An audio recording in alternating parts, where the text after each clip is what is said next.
অনেকে হয়তো বটগাছ দেখেছো, তো যারা দেখোনি বা যারা দেখেছো তাদের মধ্যে তফাৎ আছে। যারা দেখেছো তাদের জন্য বিশেষ করে বলবো, একটা বট গাছ সে কি হয়, একটা বিশাল বড় বট গাছ বা বট গাছ ছাড়ো ওরকম একটা ধরো বড় গাছ, তোমরা ভাবলে এই এত বড় গাছ হয়তো আমাদের বড় উপকার দেবে। আর বট গাছের পাশেই দেখলে একটা ছোট্ট আম গাছ দেখে বললে এই ছোট্ট আম গাছ আমাদের কি সাহায্য করবে। তো এই দুটোর মধ্যে আসলে তফাৎটা কি সেটা আজ তোমাদের আমি পুরোটা ক্লিয়ারভাবে বলবো। এই ছোট আর বড় কখনো কি দিয়ে বিচার করবে সেটা তোমরা নিজে থেকে বুঝতে পারবে। তো আমি লাভলি মাই চলে আসলাম আরও একটা মোটিভেশনাল ভিডিও নিয়ে। তো তোমরা পুরো ভিডিওটা দেখবে, যদি ভালো লাগে তবেই লাইক কমেন্ট শেয়ার করবে, আর যদি ভালো না লাগে আমি বলবো না লাইক কমেন্ট শেয়ার করতে। তো বেশি কথা না বলে আমি মূল বিষয়ে ঢোকা যাই। ধরো তুমি রাস্তা দিয়ে যাচ্ছ, রাস্তার পাশে একটা গাছ দেখলে, সে বিরাট বড় গাছ।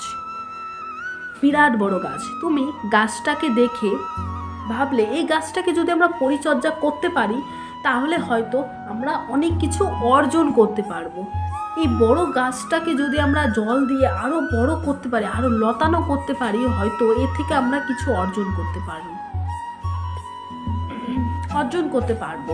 এই কথা ভেবে তোমরা কি করলে, সেই বড় গাছটার ধীরে ধীরে পরিচর্যা করতে লাগলে, কিন্তু দেখলে সেই বড় গাছটা শুধু বড়ই হতে লাগলো, তোমাদের কোনো কাজে লাগলো না। এ থেকে তোমরা সেই বড় গাছটার প্রতি যে ভক্তিটা সেটা আস্তে আস্তে উঠে যেতে লাগলো।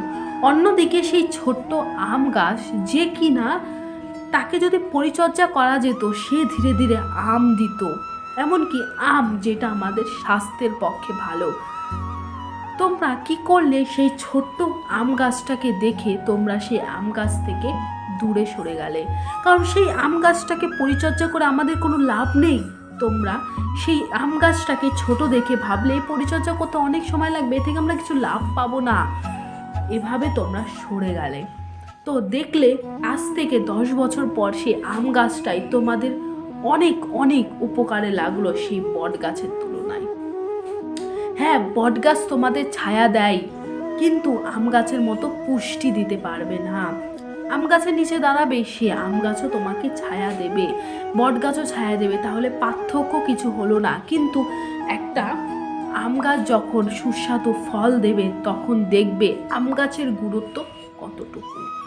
তো এই আম গাছ আর বট গাছের মতো তোমাদের মানব জীবন কখনো সামনে থেকে বিচার করবে না, আসলে তার মধ্যে কতটা গুণ আছে সেটা তুমি দৃষ্টিভঙ্গি দিয়ে বিচার করবে। কখনো দৃষ্টি দিয়ে কোনো কিছু বিচার করা যায় না, দৃষ্টিভঙ্গি দিয়ে বিচার করতে হবে। তার মধ্যে কতটা গুণ, কতটা ট্যালেন্ট, কতটা বৈশিষ্ট্য আছে সেটা তুমি নিজে থেকে যাচাই করবে।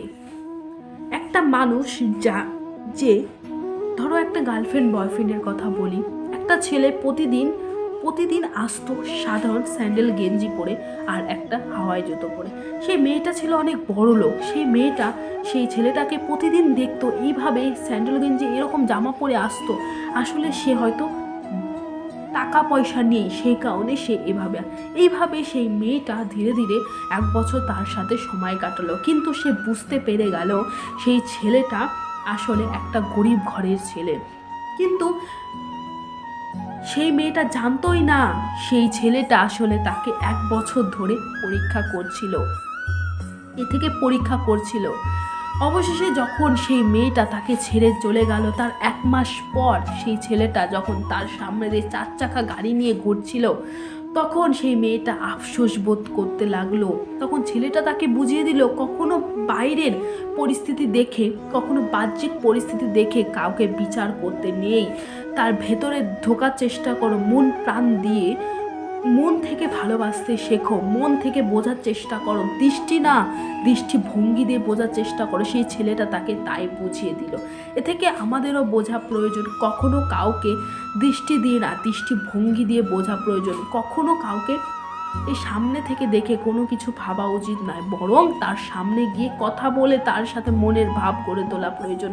গাছের সাথে তো মনের ভাব গড়ে তোলা যাবে না, গাছের সাথে আমি উদাহরণস্বরূপ মানব জীবনটাও ঠিক একই রকম। দৃষ্টি না দৃষ্টিভঙ্গি বুঝতে শেখো, সাফল্য তোমার সামনে চলে আসবে। তুমি সব কিছুর মূল্য বুঝবে যদি দৃষ্টিভঙ্গি বুঝে থাকো। আজ এইটুকুই, ভালো লাগলে লাইক কমেন্ট শেয়ার করে দেবে।